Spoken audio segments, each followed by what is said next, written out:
జగిత్యాల జిల్లా కేంద్రంలో BRS party కార్యాలయంలో మాజీ మంత్రి జీవన్ రెడ్డి ఆధ్వర్యంలో నిర్వహించిన బీఎల్ఏల మీటింగ్ సర్పై అవగాహన కల్పించారు. ఈ సమావేశంలో ఎమ్మెల్సీ ఎల్ రమణ, జగిత్యాల జిల్లా పరిషత్ మాజీ చైర్పర్సన్ దావా వసంత తదితరులు పాల్గొన్నారు.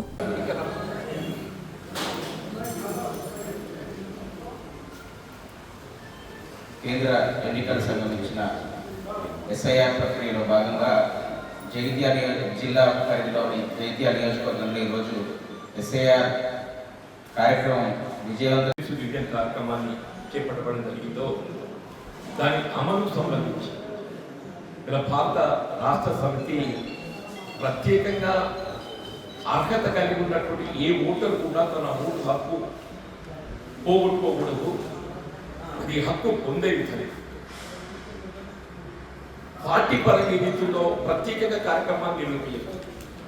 బహుశా నేను అనుకుంటే ఇంతవరకు ఏ రాజకీయ పార్టీ కూడా బీఆర్ఎస్ పార్టీ ఎంతైతే ఈ ఓటు నమోదు ప్రక్రియ ఏ విధంగా హక్కుగా భావిస్తామో దాన్ని పొందే విధంగా చర్యలు చేపట్టడానికి కార్యక్రమం రూపొందించిందో ఏదో రాజకీయ పార్టీ కూడా చేపడుతుందని చెప్పి మనకైతే పత్రికలు కనబడుతుంది.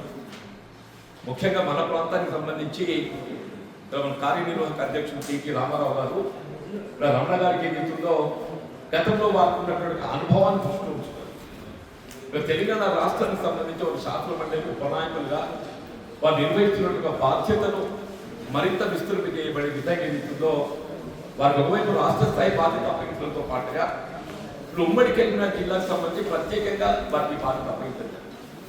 వారు ఈ జగిత్యాల ప్రాంతానికి ప్రాతినిధ్యం వహించినటువంటి వారు కాబట్టి జగిత్యాల ఏదైతుందో మన వద్ద మనం 100% ఏ విధంగా పూర్తి చేసుకోగలుగుతాం అని ముందస్తు ఏదైతుందో మన పట్టణానికి సంబంధించి ఈ అవగాహన కార్యక్రమాన్ని ఏర్పాటు చేసుకోవాలి.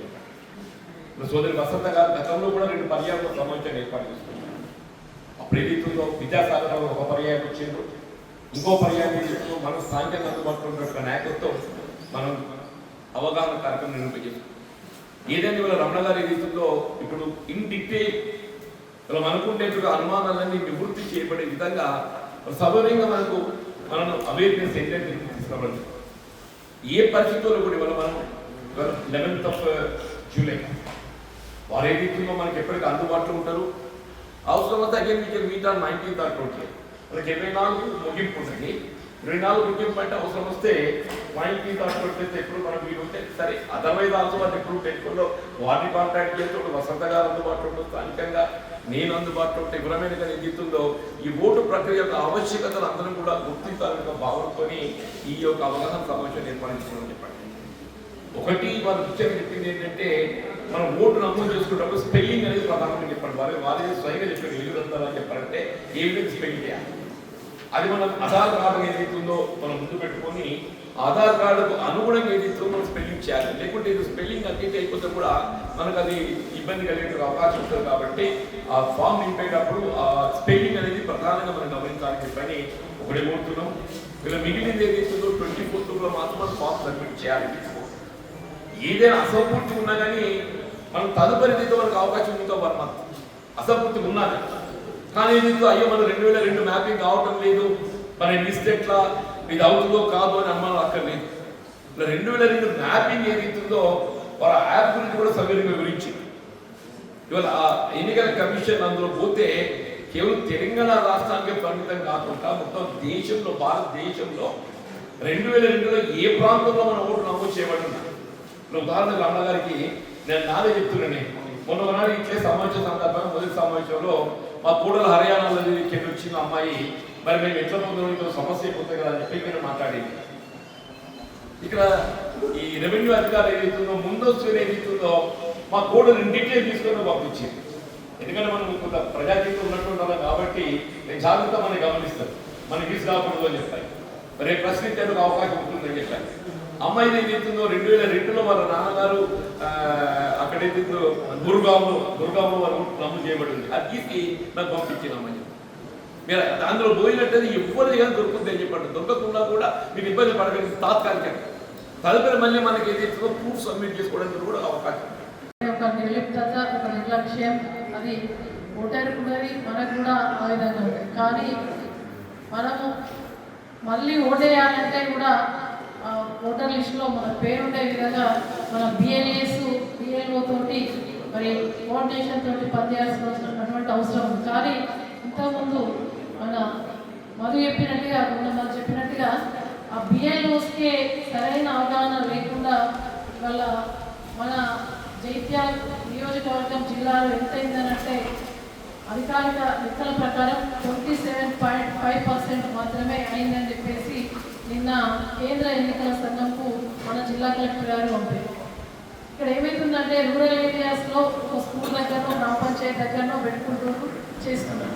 కానీ పట్టణాలకు వచ్చేసరికి కూడా ఎంప్లాయీస్ ఉంటారు, తాళం వేసుకోవడం, చిరునామా సరిగా లేకపోవడం, బిఎల్ఓస్కి చాలా ఇబ్బంది అవుతుంది. దాంట్లో అవగాహన అనేది ఉండలేదు, దాంట్లో ఒక కోఆర్డినేషన్ అనేది ఉండలేదు. గతంలో కేసీఆర్ గారు ఏ ప్రోగ్రాం పెట్టినా కూడా మరి ఒక మండల స్థాయికి ఒక జిల్లా స్థాయి అధికారి, ఒక మరి గ్రామానికి మండల స్థాయిని అధికారిని నియమించి దాన్ని పర్యవేక్షించే విధంగా చూసేవారు.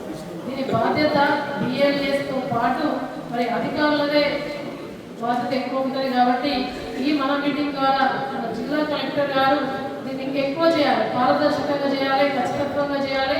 మనం వాళ్ళు ఇప్పుడు అడిషనల్ కలెక్టర్లు 2 ఉన్నారు, అదేవిధంగా ఆర్డీఓస్ ఉన్నారు, వాళ్ళ ఎంఆర్ఓస్ ఉన్నారు. కింది స్థాయిలో ఒక చైన్ సిస్టమ్ ద్వారా అది పోతలేదు. కాబట్టి ఆ రకంగా ప్రాబ్లం అవుతుందని చెప్పేసి మనకు చేసిన దగ్గర చెప్తా ఉన్నారు. మరి పెద్దలు మనకు ఉన్నటువంటి ఎమ్మెల్సీ గారు వారి ద్వారా మరి కలెక్టర్ గారికి విజ్ఞప్తి చేయాల్సినటువంటి అవసరం ఉన్నది. కాబట్టి 1/2002 మన అమ్మ నాన్న వాళ్ళ డీటెయిల్స్ అప్పుడు ఓటు ఉన్నట్టయితే వారిది ఫస్ట్ కాలంలో నింపాలని మీ అందరికీ తెలుసు. మరి అదేవిధంగా మరి రెండో కాలంలో వచ్చేసి నాకు ఓటు లేదు, మళ్ళీ నా పేరెంట్స్ ఎక్కడ ఉంటారో వాళ్ళతోటి టైఅప్ కావాల్సినటువంటి అవసరం ఉంటుంది. ప్రస్తుత వివరాలు రాయాలి, ప్లస్ కొత్త పాస్పోర్ట్ సైజ్ ఫోటో అనేది తప్పకుండా అటాచ్ చేయాలి. మళ్ళీ వాళ్ళు ఫామ్ ఇచ్చిపోతున్నారు. మనం దాన్ని అవసరమైతే ఒక జిరాక్స్ తీసుకొని మనము రఫ్గా మన డీటెయిల్స్ రాదు, అది కరెక్ట్ రాము మళ్ళీ మనం ఇచ్చేటప్పుడు ఒక్కసారి కాకపోతే రెండోసారి మన డౌట్స్ క్లియర్ చేసుకున్న తర్వాతనే మన ఫామ్లో నింపేసి మళ్ళీ వాళ్ళ దగ్గర అక్నాలజ్మెంట్ రిసిప్ట్ మాత్రం తప్పనిసరిగా తీసుకోవాలి. కాబట్టి మనం ఇక్కడికి వచ్చిన వాళ్ళు మన ఓటు ఉండాలి, ఓటు ఉంటేనే మరి మనం ఈ భూమి మీద జీవించే హక్కు ఉన్నట్టు, ఒక బతికి ఉన్నట్టు లేదు. అటువంటిది అలా ఓటును పరిరక్షించుకోవాల్సినటువంటి బాధ్యత మనందరిపై ఉంటుంది. మన పార్టీ మన BRS party working president KTR గారు ఏ పార్టీ కూడా ఇంత విస్తృతంగా ఎస్ఐఆర్ మీద ఒక మరి చీఫ్ ఎన్నికల కమిషనర్ గారు ఎట్లా చెప్తారో దానికి మించి కూడా ఇవాళ కేటీఆర్ గారు ప్రతి దగ్గర కూడా మరి అవగాహన కార్యక్రమం ప్రతి మీటింగ్లో కూడా చెప్తా ఉన్నారు. కాబట్టి మన జైత్యాల పట్టణంలో దాదాపు 1,00,000 ఓట్ల దాకా ఉంటాయి. కాబట్టి అవన్నీ కూడా మరణించిన ఓట్లు, ఇక్కడ మైగ్రేట్ ఓట్లు కావచ్చు, డబుల్ ఓట్లు ఉంటాయి. ఇలా మరి గోపాలపేట అయితే మళ్ళీ నా ఓటు ఇక్కడ ధరూర్ క్యాంప్లో కూడా ఉండే అవకాశం ఉంటుంది. కానీ నాకు లేదు, ఒకటే ఓటు, మరి ఒకటే ఓటు ఒకటే అని చెప్పేసి ఆ విధానంతో ఇలా భారత ఎన్నికల సంఘం ఎంత ఉన్నది. ఇది చాలా మంచి పద్ధతి. ఎందుకంటే ఎవరు ఇప్పుడు కౌన్సిలర్గా నిలుచుంటే చాలా మంది ఏంటంటే మా బంధువులందరినీ కూడా సైట్ ఓపెన్ ఉన్నప్పుడు రాపించుకోవడం, వాళ్ళు వచ్చి ఇక్కడ వేయడం, మరి నిజమైనటువంటి అర్హుడైనటువంటి కౌన్సిలర్కి ఇబ్బంది జరిగే అవకాశం చాలా జరిగింది. కానీ ఇది మంచి కార్యక్రమం. కాకపోతే దీన్ని పారదర్శకంగా మరి నిజాయితీగా ఉండే విధంగా చూడాల్సినటువంటి బాధ్యత మనతో పాటు అధికారులకు కూడా ఉంటుందని చెప్పేసి విజ్ఞప్తి చేస్తున్నా. నిజంగా కూడా చాలా వీక్ ఉన్నదని చెప్పేసి నిన్న మన కలెక్టర్ గారికి వీడియో కాన్ఫరెన్స్ జరిగితే అసలు జైత్యాలు జిల్లానే బాగా వెనుకబడిపోయిందని చెప్పేసి మరి కేంద్ర ఎన్నికల సంఘం వారు కూడా మరి వారికి చెప్పినట్టు తెలిసినటువంటి వార్తల ద్వారా చూసిన. కాబట్టి దీన్ని మన పెద్దల ద్వారా మన కలెక్టర్ గారికి ఒక చైన్ సిస్టమ్ ద్వారా వాళ్ళకి పట్టింపులైనప్పుడు అధికారులకు ఉండాలి. ఇది అవగాహన ఎక్కువ కల్పించాలి. ఓటర్లు అవగాహన చేసినప్పుడు, ఓటర్ యాక్టివ్ అయినప్పుడు మరి వాళ్ళు తప్పకుండా దీన్ని రక్షించుకోవాలి, నా ఓటు ఉండాలని చెప్పేసి వాళ్ళకు ఉంటుంది. వీళ్ళు బిఏఓస్ పంపిస్తున్నారు, వాళ్ళ ఫామ్లు ఇచ్చి వస్తున్నారు, వాళ్ళేమో వాటి పక్కకుంటుంటే ఇది ఒక నిర్లక్ష్యానికి మరి ఉంటుంది. మళ్ళీ వెళ్ళి మరి ఏమవుతుందనే ఒక పర్యవేక్షణ లోపం మాత్రం జరుగుతూ ఉన్నది. ఇది మన సభ్యత్వం అయితే మనం టగడగా చేసుకుంటాం ఇళ్ళకు. కాబట్టి ఇది పూర్తి స్థాయిలో అధికారులకు మన వార్డులో కానీ మన గ్రామంలో మనం పోకుండా కాపాడే బాధ్యత మనందరిపై ఉంటుందని చెప్పేసి తెలియజేస్తూ మనం అందరం కూడా ఇది మూడోసారి మీటింగ్ తప్పకుండా దీంట్లో భాగస్వామ్యం కావాలని చెప్పేసి మీ అందరికీ కూడా విజ్ఞప్తి చేస్తా ఉన్నాను. ఇంతకుముందు శ్రీధర్ గారు చాలా చక్కగా వివరించారు. సర్ ప్రక్రియ దానికి సంబంధించినటువంటి కార్యక్రమంలో భాగంగా జగిత్యాల కాన్స్టిట్యూట్ ఉన్నటువంటి జగిత్యాల పట్టణ బిఎల్ఏల అవగాహన సదస్సు కార్యక్రమ సభాధ్యక్షులు బీఆర్ఎస్ పార్టీ ప్రధాన కార్యదర్శి జగిత్యాల పార్టీ ఇన్ఛార్జి మాజీ మంత్రి గౌరవనీయులు జీవన్ రెడ్డి గారు, జిల్లా పరిషత్ చైర్పర్సన్ బీఆర్ఎస్ పార్టీ సీనియర్ నాయకులు గౌరవనీయులు వసంత సురేష్ గారు, వేదికమైనటువంటి సహచర మిత్రులు, పాల్గొంటున్నటువంటి బిఎల్ఏలకు సహచర నాయకులకు అందరికీ నమస్కారాలు. చాలా సంతోషం. జగిత్యాలలో దాదాపు 94 నుండి వివిధ ఎన్నికలలో అనంతో తలపడుకుంటూ మధ్యన రాష్ట్ర రాజకీయాలలో ఉంటూ నేడు బీఆర్ఎస్ పట్టిన సందర్భంలో అన్న సమస్యల్లో కూర్చొని మళ్ళీ కలిసి పనిచేసాం. 81, 83లో కలిసి పనిచేసే అనుభవం అనుగుణంగా నేడు మళ్ళీ అవకాశం రావడం అనేది సంతోషంగా కూడా వ్యక్తపరుస్తూ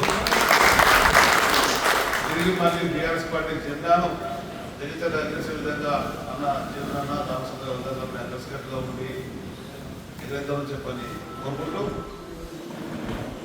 వాస్తవంగా ఇది భారతదేశంలో ఏ రాష్ట్రంలో ఎక్కడ కూడా చేయనటువంటి కాలంలో అన్న మంత్రిగా ఉన్న సమయంలో నేను ఇక్కడ 2009 ఎన్నికలలో ఎమ్మెల్యేగా పోటీస్తున్నటువంటి ఆలోచనతో ఒక 600 మంది యువకులను, వాస్తవంగా ఆ రోజు మరి మంత్రిగా ఉన్నటువంటి అన్న ఖచ్చితంగా లేదు కానీ 600 మంది యువకులను జగించాలని కాన్స్టిట్యూట్ వాళ్ళను నేను స్వయంగా ఇదే కూర్చోబెట్టి మాట్లాడి చేసి వాళ్ళందరికీ బాధ్యతలు ఇచ్చి ఆ ఉన్నటువంటి ఓటర్ లిస్ట్ అనేది కూడా స్పైరల్ బైండింగ్ చేయించిన. స్పైరల్ బైండింగ్ చేయించేసి వాళ్ళందరికీ ఉదయం టిఫిన్లు కానీ మధ్యాహ్నం భోజనం కానీ వాళ్ళకు వాళ్ళు ఎప్పుడేసుకుంటూ అక్కడ నాయకులు కూడా ప్రోత్సహించుకుంటూ ఆ సదుపాయాన్ని కల్పిస్తూ ముందు తీసుకెళ్తే దాదాపు 30,000 ఓట్లు దుష్కచ్చుకోలేదు కానీ అన్నాడు చనిపోయిన వాళ్ళే, వెళ్ళిపోయిన వాళ్ళే, డబల్ కొట్టిన వాళ్ళే కూడా తొలగించడం జరిగింది. దానికి అనుగుణంగా దాదాపు 25,000 ఓట్లు కొత్తగా నామోదు జరిగింది. అంటే ఈ దేశంలో ఎక్కడో ఎవరు చేసిన సందర్భంలో ఉన్నటువంటి పార్టీ యంత్రాంగందరూ కూడా అప్రమత్తంగా ఉంచాలా, హుషారుగా ఉంచాలా, వాళ్ళ ఇంటాక్ట్లో ఉంచాలి, వాళ్ళని ఫీల్డ్లో దించాలని ఆలోచన చేసుకున్న జిల్లా పరిస్థితులు ఉన్న కనుక ఆ విధంగా ప్రోత్సహించిన. దాన్ని ఉదాహరణ తీసుకునే సోదరులు కేటీ రామారావు గారితో జూబ్లీస్ ఎన్నికలకు ముందు మాగంటి గోపీనాథ్ గారు మన మధ్య లేరు కనుక తిరిగి మళ్ళీ ఎన్నికలు వస్తాయి, ఉప ఎన్నికలు వస్తాయి, నాకున్న అనుభవం అనుగుణంగా ఇక్కడ ఉండేటువంటి క్యాడర్ మందిని కూడా సమీకరించాలంటే ఇది ఒక వేదిక, ఇది ఒక అవకాశం. సాధారణంగా సమావేశం రావడం వినుకోవడం కూడా అయితే ఒక బాధ్యత ఇస్తే ఆ బాధ్యత ప్రకారంగా ఎంతవరకు వాళ్ళు జనంలోకి వెళ్ళగలుగుతారు, ఎంతవరకు వాళ్ళు ఓటర్తో మమేకగలుగుతారు, ఎంతవరకు వాళ్ళు సమాచారం చేయగలుగుతారు, ఆ సమర్థతను ఆధారం చేసుకొని మనం ఒక యాక్షన్ ప్రయత్నం చెప్పండి. ఆనాడు కూడా జూబ్లీహిల్స్ ఎన్నికలకు నన్ను ఇదే కార్యక్రమానికి ఏం జరిగింది. ఆ నియామకంలో అక్కడ ఉండేటువంటి వాళ్ళందరితో కూడా పెద్ద ఎత్తున ఇస్తే దాదాపు 30,000-35,000 ఓట్లను మేము గుర్తించాం. జూబ్లీహిల్స్లో అక్రమ ఓట్లు ఉన్నాయి, ఇది వలస వెళ్ళిన వాళ్ళు ఉన్నాయి, చనిపోయిన వాళ్ళు ఉన్నాయని చెప్పంటే ఈ రోజు ఉన్నటువంటి సుదర్శన్ రెడ్డి గారిని మేము అందరూ కూడా ముందు వెళ్ళి కలిస్తే దాదాపు ఎన్నికల సమీపించింది, దానికి మేము ఏం చేయలేము అనేటువంటి మాట చెప్పడం జరిగింది. మన జూబ్లీహిల్స్ ఎన్నికలలో టీఆర్ఎస్ పార్టీ ఓటమిలో అది కారణం కూడా మనవేస్తున్నాను. అన్నకు నాకు పరిచయం ఉన్నటువంటి నల్గొండ ఎమ్మెల్యే, నేను అక్కడ పక్కన ఉన్న విషయం గమనించకుండా అక్కడ ఉండే వ్యక్తి చెప్తున్నాడు, నేను ఒక 150 ఓట్లు తెప్పించానని చెప్పాను.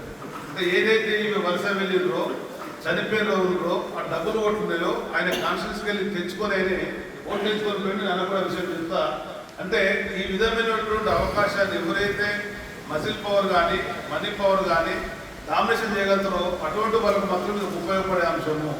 నిజాయితీగా నిస్వార్థంగా జనంలో ఉందాం, కష్టపడదాం. ఇంతకుముందు సోదరులు చెప్పినట్టుగా అక్కడ ఉండేటువంటి క్షేత్రస్థాయిలో ప్రజా సంబంధం ఉన్నటువంటి వాళ్ళు మాత్రం ఇటువంటి ఆలోచన చేయరు. నేరుగా వాళ్ళు జనం కలుస్తారు, జనంతో ఓట్లు వేసుకుంటారు, జనంతో పనిచేస్తుంటుంటారు. కానీ అక్కడ చిన్న చిన్న వాళ్ళు ఉండేటువంటి స్థానిక పరిశ్రమలు ఉందా వాళ్ళు చేసేటువంటి వాటి వల్ల ఇటువంటి అవుతున్నాయి. ఇది భారత రాజ్యాంగం ప్రకారంగా ఎన్నికల కమిషన్ ప్రతి 6 ఏళ్లకు 12 ఏళ్లకు 20 ఏళ్లకు ఒకసారి ఈ కాంట్రవర్సీ ఉంటుంది. గత